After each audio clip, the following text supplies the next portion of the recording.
Hello everyone, welcome back to NCERT concept. I am Manisha Gambhir and आज हम discuss करेंगे second chapter of science of class 7th which is nutrition in animals.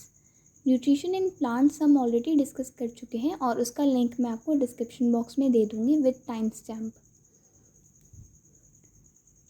So before beginning this chapter हम एक बार ना overview देख लेते हैं first chapter का, ठीक है, कि न्यूट्रिशन होता क्या है। न्यूट्रिशन का मतलब होता है पोषण।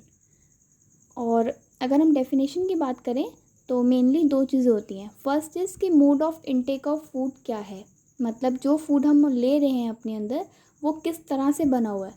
अगर वो खाना ऑर्गेनिज्म ने खुद बनाया है तो वो ऑटोट्रॉफिक हो गया मूड, और अगर वो खाना जो अंदर ले रहा ऑर्गेनिज्म वो दूसरों के द्वारा बनाया गया है, ठीक है, मतलब मेड बाय अदर्स, तो वो फिर हेटरोट्रॉफिक मूड होगा न्यूट्रिशन का। पहली बात तो ये हो गई कि मोड ऑफ न्यूट्रिशन क्या होता है। दूसरी बात कि उसकी यूटिलाइजेशन किस तरह हो रही है, ठीक है। और अगर एनिमल्स की बात करें कि एनिमल के न्यूट्रिशन की, तो एक और चीज़ ऐड होती है कि एनिमल्स में कितनी न्यूट्रिएंट्स की रिक्वायरमेंट है, ठीक है। ये तीन चीज़ें मिला के कहलाती हैं एनिमल न्यूट्रिशन। ओके, ये रहा nutrient requirement, mode of intake of food and it utilization in the body. Now let's begin. You have learned in chapter 1 that plants can prepare their own food by the process of photosynthesis but animals cannot. हमने पहले भी read किया था कि plants जो होते हैं ना अपना खाना खुद प्रिपेयर कर सकते हैं by the process of photosynthesis, इसलिए हम उन्हें ऑटोट्रॉफ्स कहते हैं। लेकिन एनिमल्स नहीं कर पाते अपना खाना खुद प्रिपेयर, वो दूसरों पर डिपेंडेंट होते हैं, इसलिए हम उन्हें हेटरोट्रॉफ्स कहते हैं। Animals get their food from plants either directly by eating plants और indirectly by eating animals that eat plants. Animals जो है ना वो दूसरों पर डिपेंडेंट होते हैं अपने खाने के लिए, या तो वो प्लांट्स को डायरेक्टली खा लेते हैं या फिर प्लांट ईटिंग एनिमल्स को खाते हैं, ठीक है। और कुछ एनिमल्स ऐसे भी होते हैं जो प्लांट्स और एनिमल्स दोनों को खाते हैं। सारे ही ऑर्गेनिज्म को फूड चाहिए होता है, क्यों? ग्रोथ के लिए, रिपेयर के लिए, डैमेज पार्ट को रिपेयर करना हो, और फंक्शनिंग के लिए, ठीक है, for example digestion, excretion etcetera. उसके बाद कंपोनेंट्स ऑफ फूड। हमारे फूड के बहुत सारे कंपोनेंट्स होते हैं, for example nutrients and water और फाइबर। फाइबर जिसे हम रफेज भी कहते हैं, ठीक है। न्यूट्रिएंट्स कौन कौन से होते हैं? 5 न्यूट्रिएंट्स होते हैं हमारे फूड में, ठीक है, mainly protein, carbohydrates, fat, vitamin and minerals. Water और फाइबर भी उतने ही इम्पॉर्टेंट है, लेकिन ये न्यूट्रिएंट्स नहीं होते। Now components of food such as carbohydrates are complex substances. These complex substances can not be utilized as such, so they are broken down into simple substances. मतलब कि जो हम फूड लेते हैं ना वो होते हैं, वो कॉम्प्लेक्स सब्सटेंसेस होते हैं, तो वो उसे हम डायरेक्टली नहीं खा सकते, इसलिए उनको पहले हमें तोड़ना पड़ता है। मतलब कॉम्प्लेक्स सब्सटेंसेस को सिंपलर सब्सटेंसेस में कन्वर्ट करना पड़ता है, तभी वो हमारे लिए यूज़फुल होगा, ठीक है। उसमें से हम तभी न्यूट्रिएंट्स एब्जॉर्ब कर पाएंगे। तो इस ब्रेकडाउन का प्रोसेस, कॉम्प्लेक्स सब्सटेंसेस को सिंपलर सब्सटेंसेस में कन्वर्ट करने के प्रोसेस को ही हम डाइजेशन कहते हैं। The breakdown of complex components of food into simpler substances is called digestion. Okay, अब जो खाने का मेथड होता है वो हर ऑर्गेनिज्म में डिफरेंट होता है।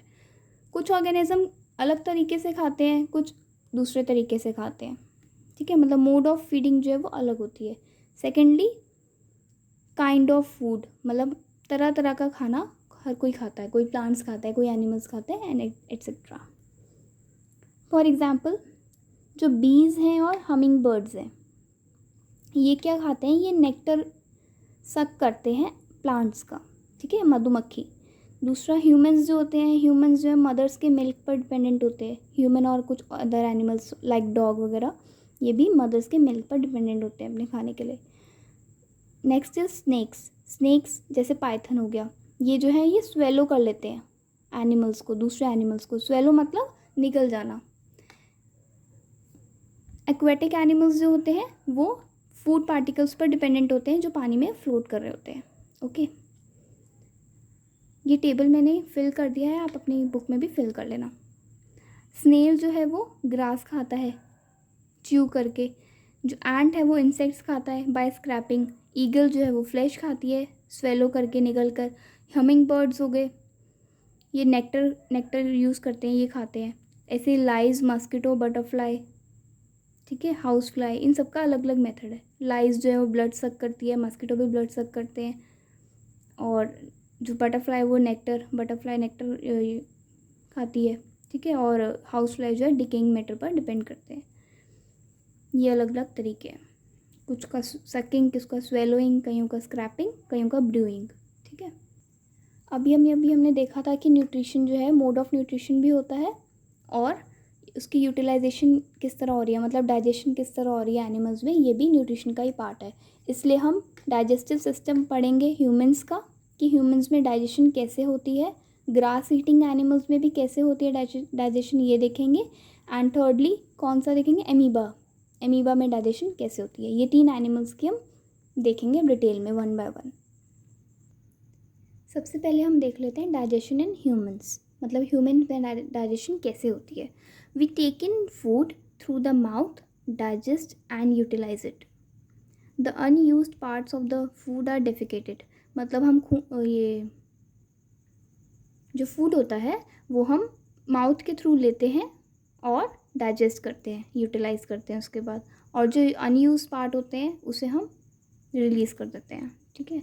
और आपने कभी मतलब ऑब्ज़र्व किया है कि फूड कैसे हमारे अंदर जाता है।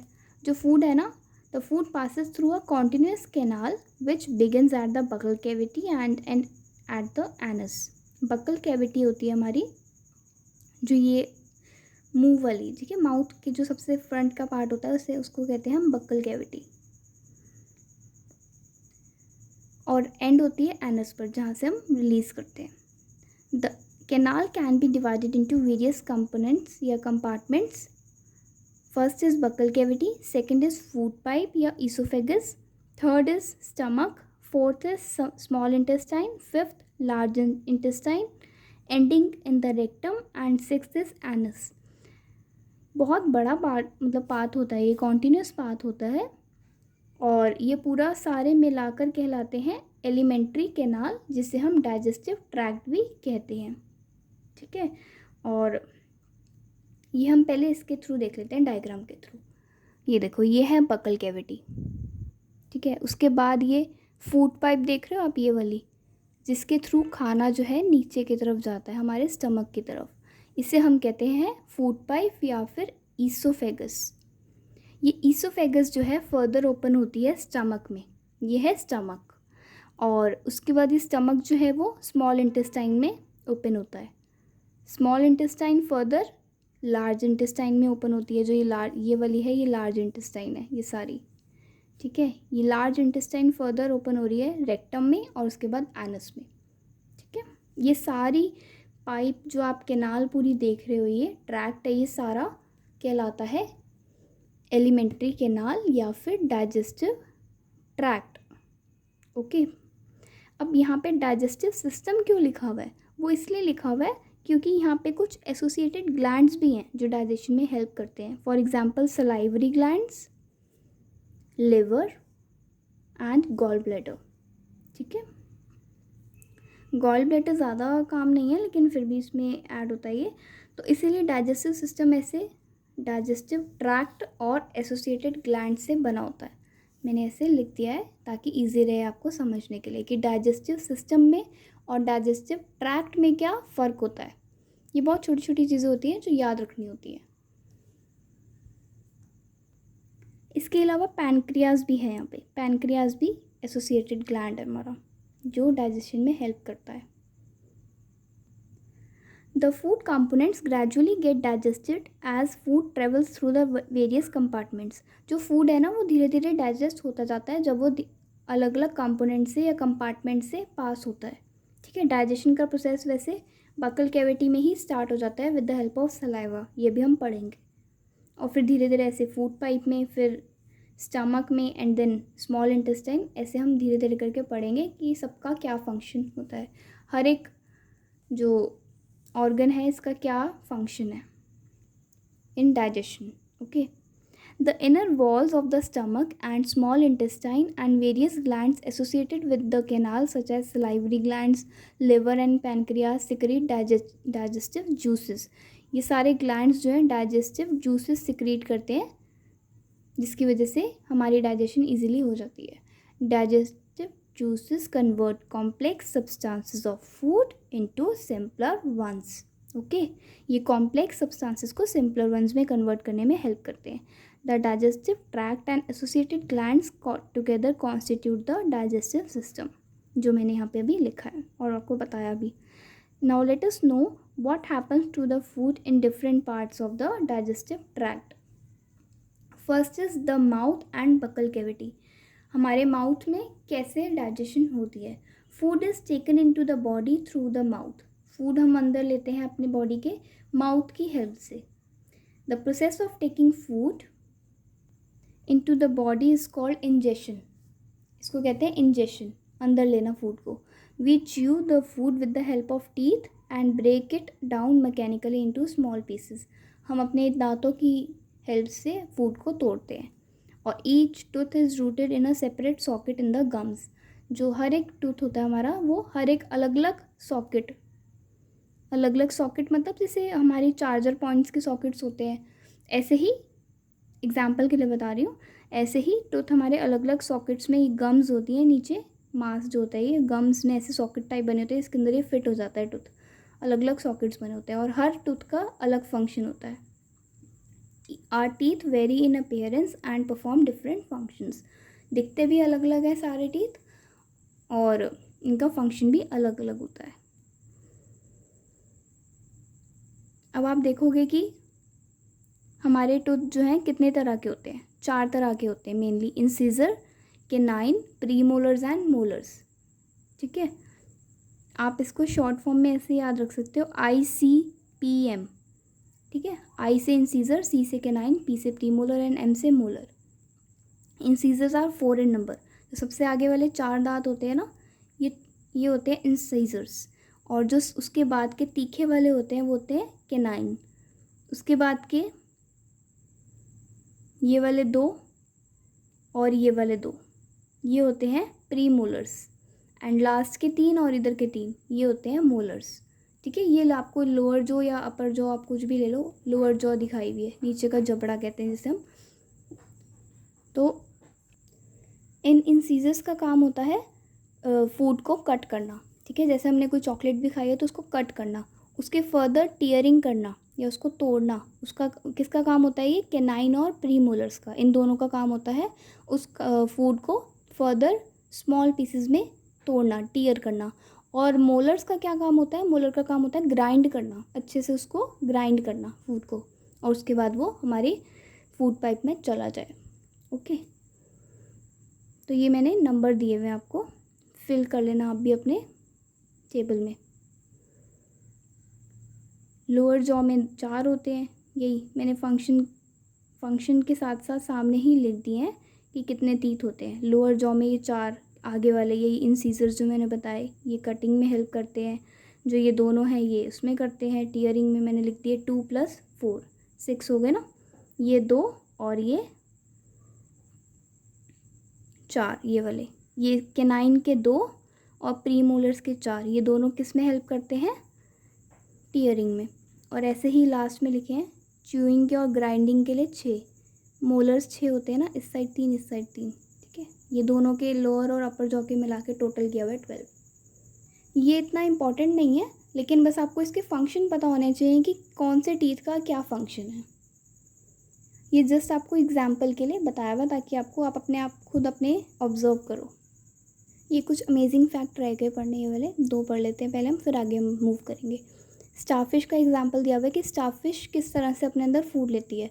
वो क्या करते हैं, जो दूसरे एनिमल्स पर डिपेंडेंट होते हैं अपने फूड के लिए.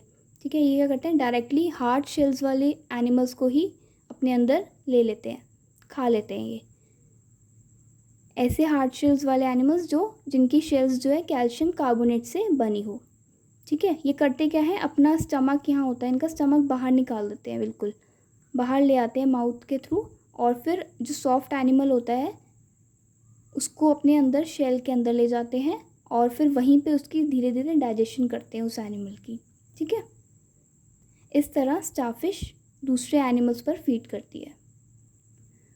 अब इसमें बताया हुआ है कि जो ह्यूमन होते हैं उनके 2 सेट्स होते हैं टीथ के, ठीक है। एक तो होते हैं मिल्क टीथ जो 6 से 8 साल की उम्र में गिर जाते हैं, और उसके बाद आता है एक नया सेट परमानेंट टीथ का, ठीक है। जब बेबी बॉर्न होता है तो कुछ टाइम बाद ही ये फर्स्ट वाला जो सेट है ये मिल्क टीथ का ग्रो हो जाता है। मतलब इन्फेंट्स होते हैं ना छोटे, उनको आपने देखा होगा कि 2 ईयर्स या मतलब कईयों के 1 ईयर में आने स्टार्ट हो जाते हैं टीथ, ठीक है, और 6 से 8 ईयर्स में गिर जाते हैं और फिर परमानेंट टीथ आते हैं। जो ये वाले परमानेंट टीथ हैं ये वाले ना लाइफ टाइम ही रहते हैं, ओल्ड एज तक। कोई इंसिडेंट की वजह से टूट जाए तो, या फिर डेंटल डिजीज़ की वजह से, तो वो अलग बात है।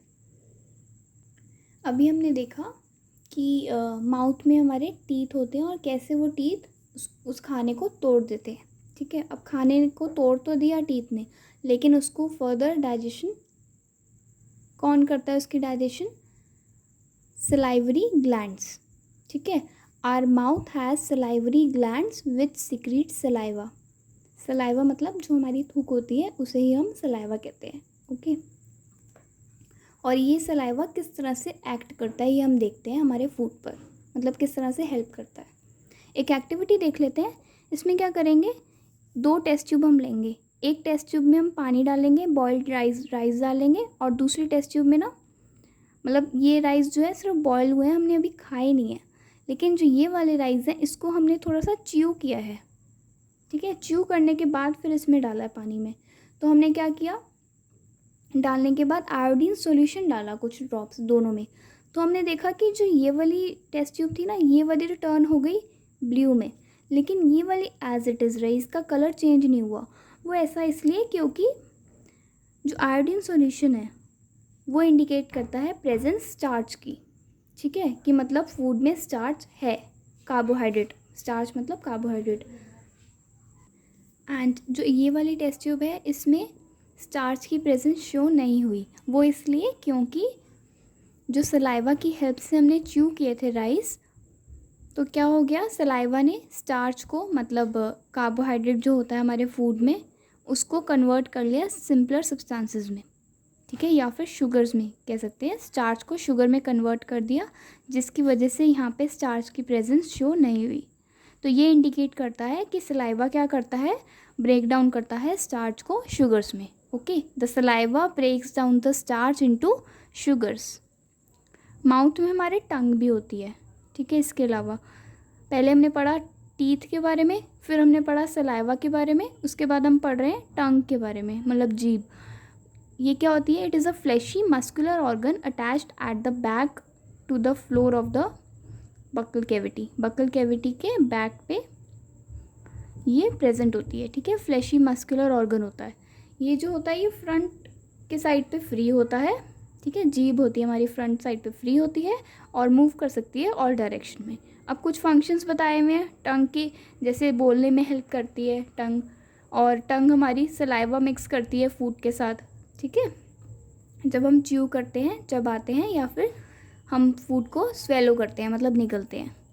और तीसरा फंक्शन होता है कि टेस्ट करना फूड को, ठीक है। हम जो टेस्ट करते हैं फूड की, मीठा है, कड़वा है, या सॉल्टी है, खट्टा है, तो हमें कैसे पता चलता है, टंग की हेल्प से, क्योंकि टंग के पास ना टेस्ट बर्ड्स होते हैं, ओके, जो डिटेक्ट कर लेते हैं डिफरेंट टेस्ट फूड के। ये हमारी टंग है, ठीक है, और यहाँ पे ये डिफरेंट टेस्ट बर्ड्स हैं। जो सबसे पीछे होते हैं हमारी टंग के, ये होते हैं, ये वाले जो टंग के बिल्कुल पीछे होते हैं, ये होते हैं बिटर। ये हमें बताते हैं बिटर वाले जो फूड होते हैं उसका टेस्ट, मतलब कड़वे, जैसे करेले हो गए, करेला कड़वा है, ये कैसे पता चलेगा, बिल्कुल जीभ के पीछे वाले जो टेस्ट बड्स हैं उसके थ्रू पता चलेगा। उसके आगे जो ये वाले हैं दोनों, ये हमें बताते हैं सोर टेस्ट, मतलब सोर मतलब खट्टा। ये वाले सॉल्टी टेस्ट बताते हैं, सॉल्टी मतलब नमकीन, और सबसे आगे स्वीट मतलब मीठा। जब भी आप कुछ खाओगे सबसे पहले आपको मीठे वाले खाने का सबसे पहले पता चलता है, और अच्छा भी हमें इसलिए लगता है। और पीछे जो है ये सॉल्टी, ये वाला सोर, ये बिटर, आप ये नोट कर लेना, इसमें मेंशन नहीं है। ओके, आप ये एक्टिविटी के थ्रू भी करके देख सकते हो कि लेमन जूस हो गया, जैसे सॉल्ट हो गया, और मतलब जो खट्टा है या सॉल्टी है, ये करेले का जूस हो गया, नीम का जूस हो गया, ये सब आप अपने अलग अलग टेस्ट बड्स पे अंदर यहाँ लगा के देख सकते हो अपनी टंग पे, ठीक है, अलग अलग एरियाज़ पे टंग की। तो आपको पता चल जाएगा कि यहीं पे आपको पर्टिकुलर टेस्ट आ रहा है, यहाँ पे मीठे का आ रहा है या नमकीन का, या खट्टे का, यहाँ पे कड़वे का। ओके, आप ये एक्टिविटी के थ्रू देख सकते हो, इस एक्टिविटी में ये लिखा है। उसके बाद है, हमने ये तो देख लिया कि खाना जो है एंटर हुआ हमारी बॉडी में विद थ्रू माउथ, उसके बाद बकल कैविटी में गया, ठीक है। उसके बाद बकल कैविटी में जाने के बाद खाना कहाँ से पास होता है? फूड पाइप से, या फिर जिसे हम ईसोफेगस भी कहते हैं। मतलब अभी तक हमने क्या कहाँ तक पढ़ लिया प्रोसेस, हमारा फूड कहाँ तक पहुँचा है? यहाँ माउथ में एंटर हुआ, टीथ के थ्रू यहाँ पे तोड़ा हमने खाने को, सलाइवा से मिक्स किया with the help of tongue, उसके बाद हम ये फूड लेके जा रहे हैं नीचे फूड पाइप में। ओके, मतलब अभी हमने माउथ और बकल कैविटी वाला फंक्शन ये हम रीड कर चुके हैं पूरा डिटेल में। अब हम पढ़ेंगे फूड पाइप या ईसोफेगस के बारे में। फूड जो होता है ना, इस तरह फूड पाइप में जाता है, माउथ में एंटर होने के बाद बकल कैविटी के से निकलने के बाद ये फूड पाइप के अंदर गया ऐसे, जिसे हम ईसोफेगस कहते हैं। और जो ये फूड पाइप है ना, फर्दर ओपन होती है स्टमक में, पेट, ठीक है, इसमें ये जाती है। ये फूड पाइप है, ये स्टमक में ओपन हो रही है, आप देख सकते हो। लेकिन कई बार क्या होता है, जो मूवमेंट है ये फूड की हमेशा ऐसे ही होती है, लेकिन कई बार इसकी मूवमेंट उल्टी हो जाती है बाहर की तरफ, जिसे हम वॉमिटिंग भी कहते हैं। कई बार हम वॉमिट कर देते हैं, तो वो ऐसा इसलिए करते हैं, मतलब डायरेक्शन जो है अपोजिट इसलिए हो जाती है फूड की जब हम वॉमिट करते हैं, क्योंकि ना कई बार स्टमक हमारा एक्सेप्ट नहीं करता फूड, मे बी वो हमारे लिए सही नहीं होता, सूट नहीं करता हमें, तो वो फूड जब एक्सेप्ट नहीं होता तो वो अपोजिट डायरेक्शन में मूव करता है। वैसे डाउनवर्ड डायरेक्शन होती है, लेकिन जब फूड एक्सेप्ट नहीं करता तो अपवर्ड डायरेक्शन में बाहर वापस चला जाता है। The swallowed food passes into the food pipe और ईसोफेगस, ये हमने पढ़ा भी। और the food pipe runs along the neck and the chest. The food is pushed down by the movement of the wall of the food pipe. Food नीचे की तरफ push कैसे होता है? जो फूड पाइप की वॉल होती है ना, मतलब जैसे ये फूड पाइप है, तो जो इसकी साइड्स की वॉल्स होंगी ये वाली, ये पुश करेंगी खाने को नीचे की तरफ, ठीक है। Actually, this movement takes place throughout the alimentary canal and pushes the food downwards. At times, food is not accepted by our stomach and is vomited out. You can recall the instances in which when you vomited after eating and think of the reason, मतलब आप reason ढूंढ सकते हो कि आपने क्यों vomit हुई होगी। और इसमें ये बताया हुआ है कि फूड की जो मूवमेंट है वो पूरी एलिमेंट्री कैनाल में, ठीक है, मतलब हमारा डाइजेस्टिव ट्रैक्ट है उसमें जो इसकी वॉल्स होती हैं यही हेल्प करती हैं फूड को नीचे की तरफ, डाउनवर्ड्स की तरफ डायरेक्ट करने में या फिर पुश करने में। ओके, अभी तक हमने क्या पढ़ा, एक बार रिकॉल कर लेते हैं। हमने वेज देखे, ठीक है, फूड लेने के अंदर फूड इनटेक के हमने तरीके देखे, सब ऑर्गेनिज्म में डिफरेंट तरीके होते हैं, ठीक है। एनिमल न्यूट्रिशन क्या होता है ये भी देखा हमने, अभी डिफरेंट कंपोनेंट्स भी हमने देख लिए। उसके बाद हमने डाइजेशन देखी ह्यूमंस में, ठीक है, कैसे होती है, अभी हमने पूरी कंप्लीट नहीं की है, अभी हमने बकल कैविटी और ईसोफेगस तक ही पढ़ा है। ये रेस्ट पार्ट अभी हम आगे रीड करेंगे नेक्स्ट वीडियो में। ओके, और ये भी हमने देख लिया कि डाइजेस्टिव सिस्टम जो होता है वो डाइजेस्टिव ट्रैक्ट और एसोसिएटेड ग्लैंड से बना होता है। ओके, सबसे पहले हमने माउथ और बकल कैविटी के बारे में भी देख लिया कि माउथ में टीथ होते हैं और टंग होती है, सलाइवा होता है, ये सब देख लिया, ठीक है। डिफरेंट टाइप्स ऑफ टीथ देख लिए, उनके फंक्शंस देख लिए हर टीथ के। इसके बाद हमने ये सलाइवा का भी हमने बताया मैंने अभी। उसके बाद हमने ईसोफेगस के बारे में पढ़ा। ओके, अब जो ये रेस्ट ऑफ द चैप्टर है, एक पेज का कुछ रह गया है, आप देख सकते हो, ये लगभग एक पेज है, और ये वाला, ये और ये, बस ये हम नेक्स्ट वीडियो में कवर करेंगे और आपका चैप्टर कंप्लीट हो जाएगा। जो ये टेबल्स हैं, ये भी हम कुछ 3 टेबल रह गए, ये भी हम नेक्स्ट वीडियो में कवर कर लेंगे। वीडियो अच्छी लगी हो तो लाइक ज़रूर करना और अपने फ्रेंड्स के साथ शेयर करना और बताना ज़रूर कि वीडियो कैसी लगी। Thank you so much.